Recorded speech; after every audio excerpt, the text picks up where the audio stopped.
spirit of matter. And today I'm with another episode of Lunar Mansion Studies. And this is where I just take a look at the lunar mansion for today, see what it symbolizes, and invite everybody watching to trace whether there have been any synchronicities with this lunar mansion in your life today. So the moon is already... Wait. I absolutely need to change this, that's for sure. Yeah. The moon is in Sagittarius. This is Sun hour, Saturn day. The ascendant on 28 degrees Leo, kind of in between Venus and Mars.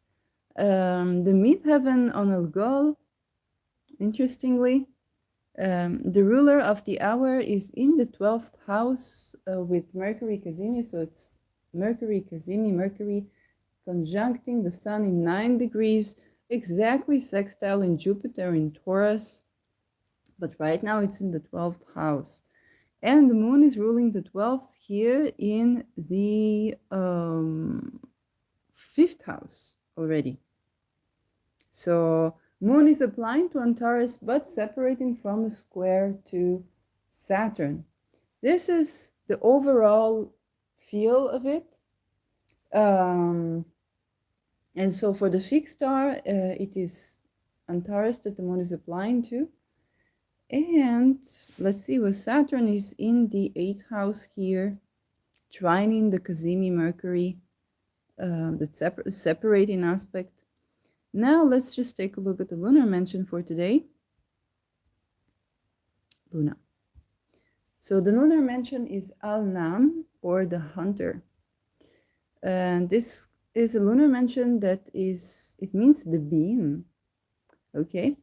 As in beam of light. So it extends from 4 degrees 17 minutes 9 seconds Sagittarius to 17 degrees 8 minutes 34 Sagittarius.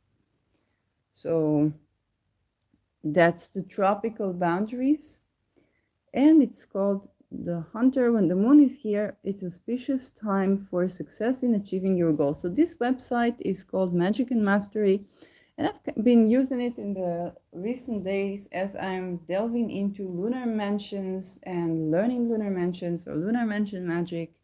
I found it to be a great source. From Albiruni. L9, the ostriches, 4 bright stars from the bow. An arrow and the foreleg of the horse of Sagittarius forming a quadrangle. The Arabs compare the Milky Way to a river, and these stars to ostriches going to the river. Nam Varida al-Nahir, while there are 4 others which they speak of as Nam Sadira, returning from the watering. So ostriches go into the water. I don't know enough about the symbolism of ostriches. In the culture I grew up in, we use ostriches as the symbolism of kind of sticking your head in the sand and deciding to ignore something or being ignorant of something, but I assume they have other symbolism too. Indian astrology, it's good for buying animals. Rain will be good and do no harm. Indifferent for journeys. So it's okay to travel. It's not favored, but it's not favored. Good for buying small animals, bad for partnerships and captivity. So yeah, it is. I don't know if small animals include meat or only like living animals. The 20th mansion is NAAM, and it's for hunting in the field, so it's probably also meat. When the moon has come around this mansion, fashion a plate in tin, a figure in a plate of tin, a figure having the head and arms of a man, the body of a horse and 4 feet, and having a tail, holding a bow in its hand. So it's basically the image of Sagittarius, and the tin is a metal that is associated with Jupiter. Sense it with the hair of a wolf, and said, so probably we would use frankincense today, unless you have wolves that you are brushing their hair and hair coming off, like, you hook make me to take all I hunt in the world and let them come to me swiftly. Carry the image of you happily, and you shall take anything from the world that you hunt. And know that this Koyahuk is the name of this mention, of the Lord of this mention. So who is Koyahuk? Let's see if we can have Koyahuk. Okay, the Lord of NAAM.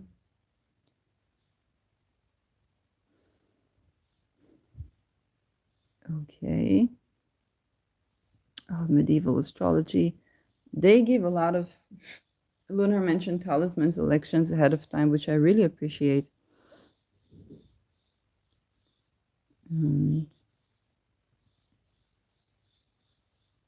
Okay, so I only see that Koyhok is the name of the Lord of this mention, but I don't see anything about like who was this Koyhok. Abnahaya, the beam, transom. This is from Henry Cornelius Agrippa. Helps in taming beasts, strengthens prisoners, destroys allies' wealth, compels men to come to certain place of hunting. Sagittary, half a man, half a horse. So this relates to me to Antares, which is about victory. Okay, Antares and Aldebaran are both about victory. Aldebaran is more material victory, and Antares is kind of a legacy. You think about the Song of Valhalla or something like that. Is people are, if I take from what Caitlin Koppel quoted about Antares, she spoke about people being self-made, and she also associated to Valhalla, which also got before I worked with this, and it's basically where people fight to death, and there is only one winner. So unfortunately, I have it in my 10th house, but it can also be fortunate because it means that you are the victorious one. Unfortunately, it also means that there are a lot of like competing factors. And if I quote Lada Duncheva on the experience of Antares, especially in work or career, it means where people will be jealous of you and envious of you for no reason. And sometimes, if I relate to how I experience that, it's sometimes you don't even understand that you're good at anything there, but people are jealous at you, and you think, okay, then I must be good at this if they are jealous at me. But at first, it's like you don't understand why they are jealous at you, because you think I'm just a common person and people are envious and angry at me for no reason. I don't understand why it's happening. The sun doesn't shine from my bumhole. I'm just another human being. But it can bring upon this kind of animosity and atrocities where people try to take your place or think that you're going to take their place. It's kind of like sometimes, if I give my experience of it, sometimes people see in you more than you see in you. Okay, you just think, well, I'm just a common person, I'm learning my way, and people around you notice you more so than you notice yourself. But you also have to be cautious because, and this is quoting, I think, Caitlin Kopak, where you can actually be also quite aggressive and quite domineering and argue. You need to choose your battles well with this one. So the talisman here is pretty much the image of that half man, half horse that is both human but has kind of a bestial, noble, and victorious. But you have to understand that the horse is also one of the most sensitive animals in the animal kingdom. It is easily wounded, and when it is wounded, it suffers such tremendous pain that it wishes death upon itself.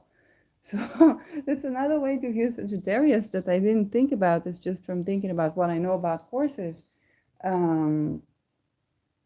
So yeah, these are all the things to come in mind. From Vivian Robson, 20th century. Al Naam Zeta Asela with Sigma Nuki Tau and Phi, Sagittarius, the ostriches, help in the taming of wild beasts, strengthening of prisons, destroys the wealth of societies, and compels a man to come to a certain place. With Moon here, build, ask for favors, but do not marry. Okay, so it's good for building something. It's good for asking for favors, but as you can see, relationships where you want to connect with people on an eye-to-eye level is not so much preferred, because here you are winning over people. And please, I have to say this: if you have any placements in these places, it's happening whether you like it or not. So that can be the case. And Moon, yeah. Okay, destroying the wealth of societies. So destroying the wealth of societies can seem something horrid, but if you think about when I did the Antares talisman, which was very strange election, it's like it's not an election that I would ever provide commercially, and it's also something that I work with in a very particular way. But when I did Antares, I was the thing that came up was ethically sourced wealth. Ethically sourced wealth. Again, I began to learn a lot about the minerals, like everything of it, as a part of the process. It's also Saturn doing that, but because my Jupiter is in Saturn sign. But this is destroying the wealth of society. If you think about all the people that what they do with their money is hiding offenses against children.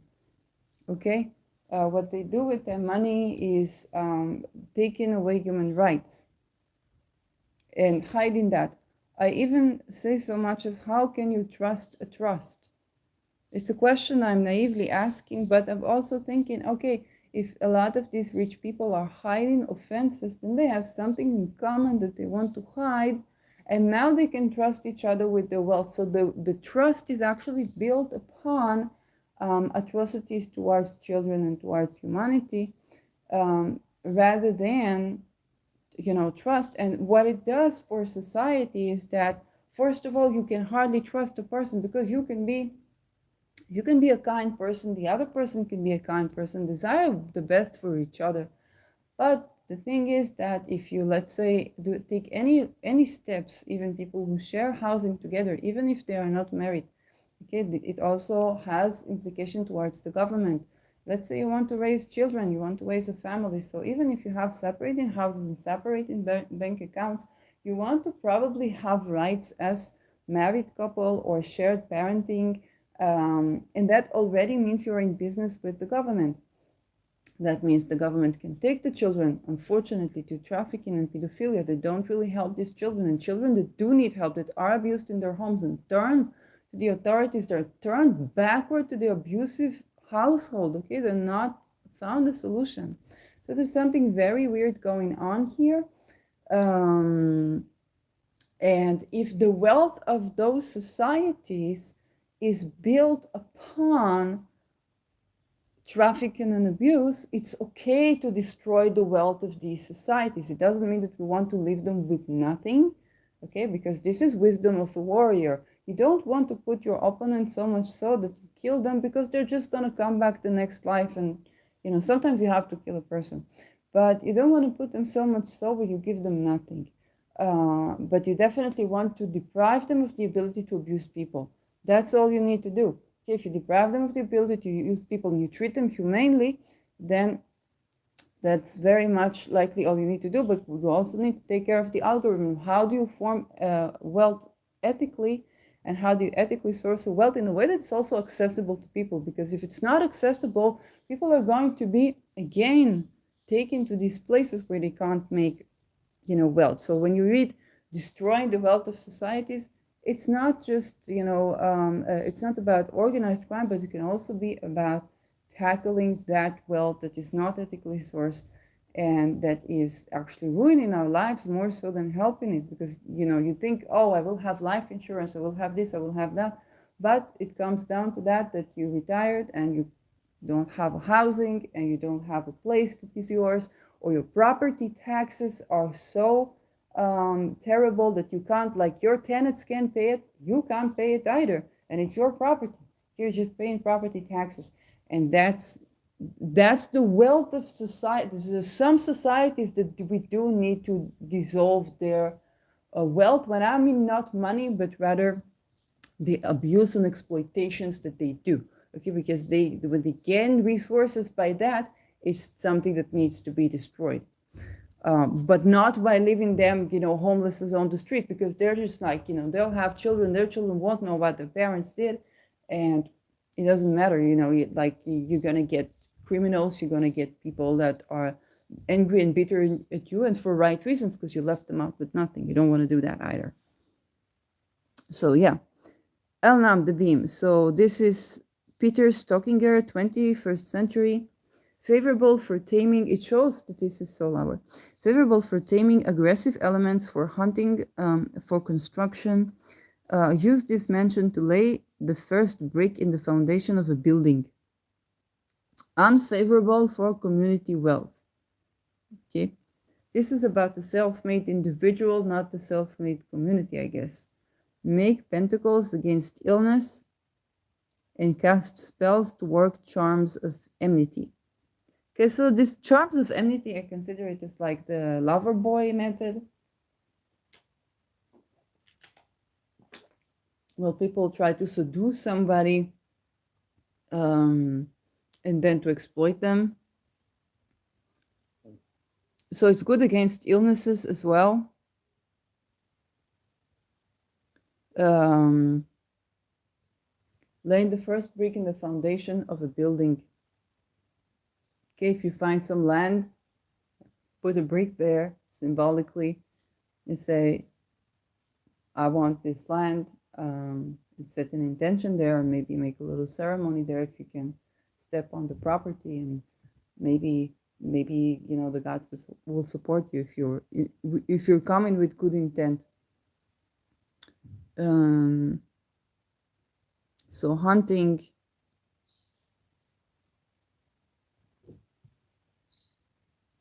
From Christopher Warnock, 21st century. Often when this mention appears, it indicates we must rein in unruly passions, whether they be anger, impulsive, unbridled action, or pursuit of sensual fulfillment. This mention, this reminds me of something, wait. This mention signals success in question involving a quest or reaching a goal. If you have been hunting for something, the time is auspicious for finding it. But we must not be passive. NAAM calls upon you to put forth energy of single-pointed concentration of a hunt if you wish to reach our goal. So you can see why it's not so good for sex. Because orgasm actually requires of us, and also manifesting the sexual partner actually requires of us to have a focus that is a soft and wide focus, because we want to get to the essence of our desire. And this is where I remember from the Artaris work of Caitlin Kopak the story about Indra. And Indra was basically like an Indian god, and he wanted a woman, and he raped her. So what his punishment was that he had all of his body was covered with vulvas that were also eyes. And this was like, you desired so much to be in there, now you're going to get it all over you. Okay, so, and then he went, I don't remember to whom, was it Saraswati or Durga, I don't know, and he asked for something like to take this, and the goddess said, well, I can't do this. Okay, there's a reason that you're experiencing this, but what I can make is to make all these vulvas bloom. So it's a very beautiful, symbolism of where we have we have the focus of a hunter about something that should not be hunted. Okay, and it can mean that the person desires to conquer so much that they are actually exploiting and coercing So it warns us of, of this Indra, because here we can connect to our passions. We can connect to a goal that we want to achieve, and we can achieve it. But we must be aware, this is both with Antares and with Aldebaran. Okay? We must be aware that we are, what is it? What is the goal? What is the nature of the goal? And how are we achieving it? I want to give an example from my own life. I used to work for a company that did sex education courses. And it was a very beautiful thing. They talked about empowerment, listening to your body, and so on and so forth. And we had to market. And of course, I'm not going to say the name of the company. It's not the point, because, that's not the point. But the thing is that the marketing strategy that we were taught, that the owner of the business just went to learn marketing. Okay, they were like, I'm not a person that cannot be taught, so I'm going to try new things. And there was a problem, because the models of marketing that they gave us were models that were built on very subtle exploitation, while the product was good. Okay, the product was good. What we sold was good. It was in benefit of humanity, but the model, it was built on other businesses, and it is just not adaptable to things to do with willing consent, which is why I had a problem with working in marketing in my life. Like, I tried to come up with a model just based on willing consent, and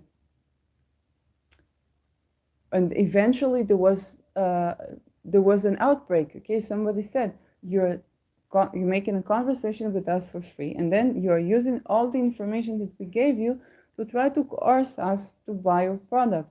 Okay, which was not the intention of the business owner.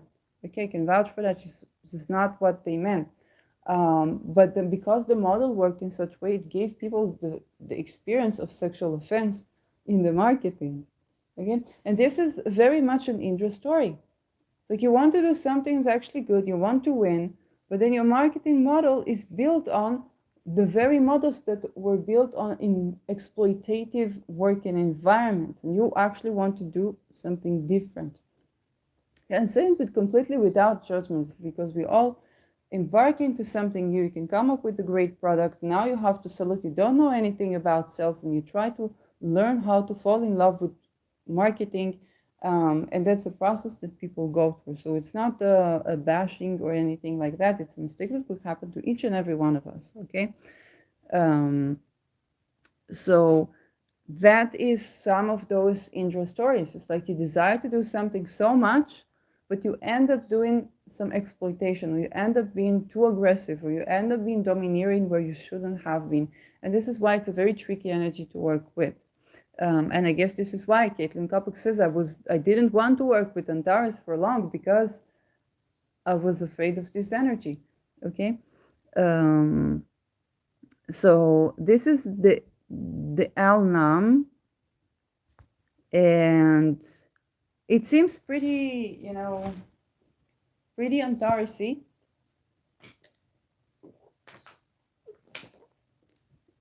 But what you can perhaps use this lunar mansion form, if you don't work with an Antares talisman, is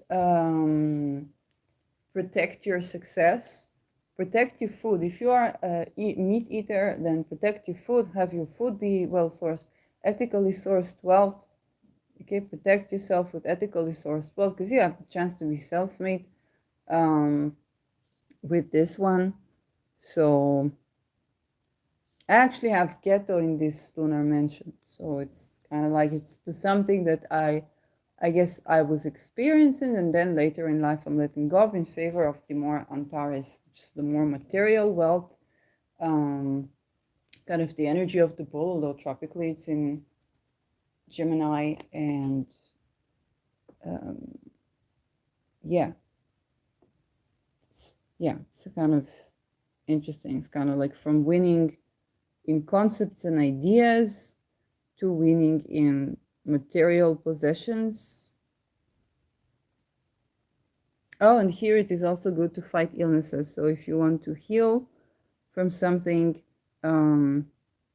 then this is very good, and to scare enemies away. So people who are just envious of you for no reason. If you have anything in this lunar mention, I want to say nakshatra, but I don't know the nakshatra good enough. If you have anything in this lunar mention, then like I said, you can experience that people are suddenly envious of you, suddenly being mean to you, suddenly, or doing this behind your back, which can also happen. And then one day you hear something like that, or you hear about it, can be surprising. Then this is, this is the lunar magic that you want to use. You want to have this charm with you when you go to work, or around your working area, or around where that is valid for you, because some people are just going to hate on you for no reason. And it's not necessarily that you did anything wrong, or that you exploited them, or that you were. And this why it can also be very difficult lunar mention to work with, because you don't know if they are angry for a good reason, because I have taken way too much, or because I have done something that's exploitative and I need to change my ways, or are they just jealous and there's no meat in their I'm aware of the paradox. There's no meat in their claims, because if there is meat in their claims, by changing myself, if I work with this, then I become a better person. Of course, I become more wealthy, because I manage ethically sourced wealth, and the wealth that I can ethically source, I will have more of it if I'm an ethical human being. This is why Antares is so beautiful, tropically. But if they're just jealous at me and they don't really have a point, there's no meat to their criticism, then it's useless to me, and I have to sift, when is it okay, they're just being jealous and bullyish for no reason, which seems unreasonable, okay? But it kind of works like that sometimes with this nakshatra, and sometimes, yeah, they're aggravated for a reason. So you kind of have to, and there can be times where you think, okay, they're just aggravated for no reason. You don't take them seriously, and sometimes they do have something meaningful to say that is useful to you. You're just aggravated for a reason, and sometimes they're aggravated but for no reason. Okay, so you kind of like, oh, and they're aggravated for no reason. You kind of like trying to understand what is beneath their criticism, what has happened here. They're like, oh, that's just jealousy, or they just don't believe that they can have wealth too. Or they're just seeing you winning or taking them down in this situation, and that's just their reaction. While you might not even want to be in this situation where you have to take them down or something like that, but you definitely want what you want. So yeah. So we said good for illnesses, to protect from enemies, to build the foundation of something, and to destroy unethically sourced wealth. Okay, destroy the wealth of societies or community wealth. Yeah, but most likely you're not looking to just destroy humanity for no reason. Destroy the wealth that is unethically sourced, in the sense that this wealth brings more harm to humanity than good. So we want to destroy it. The wealth of people who abuse children. Yeah, we need to destroy it, because not because we have a problem that they have money. Okay, it's not about that they can have riches. It's about justice. About this. No, it's about because they have money, they can hire lawyers that make it and they can hire hitmen that make it inaccessible to save those children, those men and women that are in captivity by these people. Okay, and this is the point. Okay, it's not the justice of the Martian, or the scorpionic, or the vengefulness. It's like, no, there's a problem to be solved here. When these people are wealthy, more than the people that they are capturing, then it's difficult for the people that they are capturing to go away from being exploited. So we want to change that. That's the point. Okay, they can have money, they can have wealth, they can have like everything they want, as long as they don't exploit people. That's they don't, or to some degree exploit nature, because that also affects our humanity. But unfortunately, that is being taken to depriving people of land because of supposedly carbon emission. It's nothing to do with carbon emission, and later depriving them of housing, which is what happens in the Netherlands, where only the brackets of housing that are worth up to 300,000 euros are to be sold at a fixed price to people who can't afford housing. But houses above that bracket get to keep their wealth and get to increase their wealth. So this is a very big issue. There's a very big issue with land in Netherlands as well. I do predict that this country can go towards colonialism. Okay, there's something I woke up with today, and I'm like, look, there's not a lot of land in Netherlands. They do insist, and rightfully so, to not build high, and there's just not a lot of land there. So eventually, they're gonna need resources from other countries, and they're not letting the people have resources. Something really off with Netherlands right now. And it's very sad to say, it's probably one of the most desired passports in Europe, if not in the world. And things are going really nutty, and that's incredibly sad. So, yeah, this is NAAM. Let's go back to the chart of what the moon is doing, so you get to know what the moon is doing. So we are, okay, midheaven is entered Gemini. The Kazemi is now in, the sun is now in the 11th house. Ascendant ruled by Mercury. Let's see what the moon is doing. The moon is right now separating from a square to Saturn.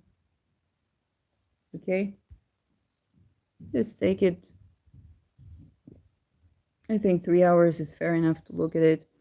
And sextile in Pluto, but sextile in, Lot of Fortune. To 11th, then it will be still within the square. And slowly applying to trine Lilith and Chiron, but you see 11 degrees is not much. And then we already have this applying trine to Lilith and to Chiron.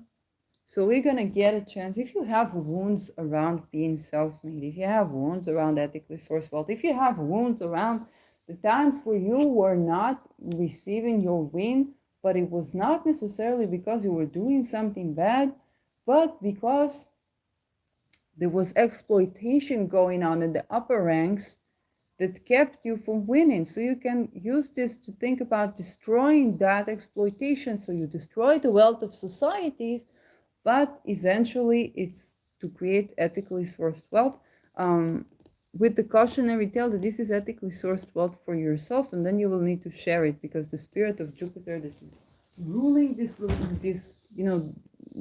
ruling Sagittarius is the spirit of the instinct to do good and to share wealth and to distribute wealth.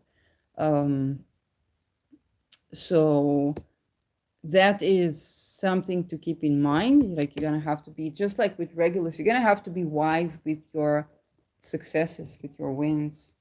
You might not be humble, but you're definitely going to be wise, if any. And or if you have not been winning because you have been exploiting, and underneath that is usually a belief that you have to steal love, to steal appreciation, and steal resources, that you won't get help. And sometimes it's true, and sometimes it's not the case. So if you have wounds around not being able to source your wealth ethically, you might be wanting to use that as well. So you can get the chance to do this with Moon trining Lilith and trining Chiron. So any wounds you have around those issues, and then you can be a healthier person, of course.